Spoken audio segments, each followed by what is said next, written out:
السلام عليكم أصحاب تقاليقة وسلامتين دمانتي مركزة جوكتان وحمدي official channel سو دوادا أصحاب تقاليقة maanta waxaan idiin wadaa quraac yar oo fudud oo degdeg ah maxay ahaato oo ah ukun iyo qudaar halkan waxaa iigu jiro basal iyo barbarooni iyo kabsar caleen baaquligan waxaan ku ridan rabaa 2 xabo oo ukun ah ka bacdi insha Allah waa soo shiidaya 2 xabo ukunta waxaa mishna marinaya yani qasaya si fiican insha Allah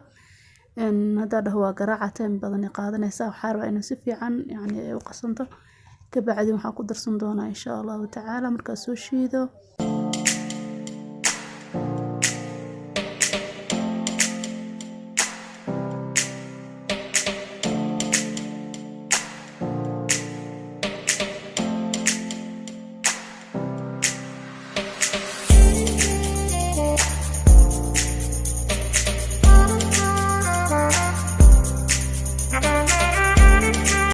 halkan waxa iigu jira basashii iyo barbarooni aan ku dhex shubanayaa hadda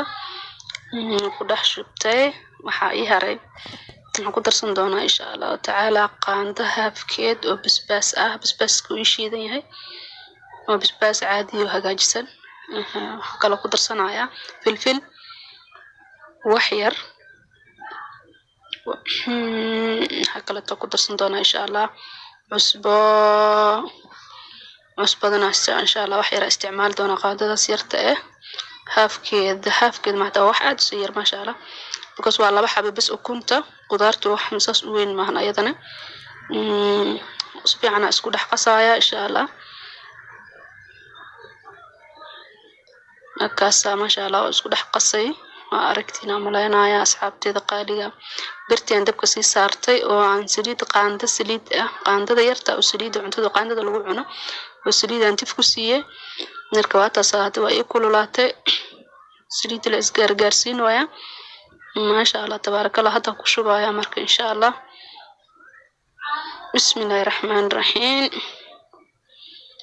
waxaan ku dhahay caano oo lagu soo lisaamal u xumbeynaysa waa xumbeynaysa ku dhawa kaasa ma sha Allah hada isoo yar bislaata ma sha Allah hoos fiican ugu guduudatay qurux ma sha Allah tabarakallah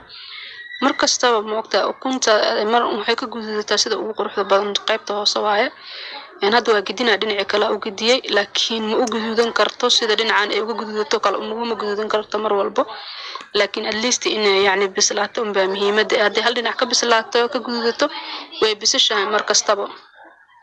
ma sha Allah waxa ramanaha way bisashahay kaasa saliid ama qoyaan saliideed oo saasa malahan waa ma sha Allah waa ka soo tuuraa kaasa hoos aad ugu guduudna laakiin muhiim ah way bisashahay kornay ka guduudanta ma sha Allah waa suuf yar ma sha Allah tabarakallah subhanahu dulsho waxay rootamata korka kaga shubanaya waa quraacdeediiba ma sha Allah tabarakallah asxaabteeda qaaliga waa ku maasantiin daawashadiina hadii aad ka hesheen muuqaalka like subscribe comment insha Allah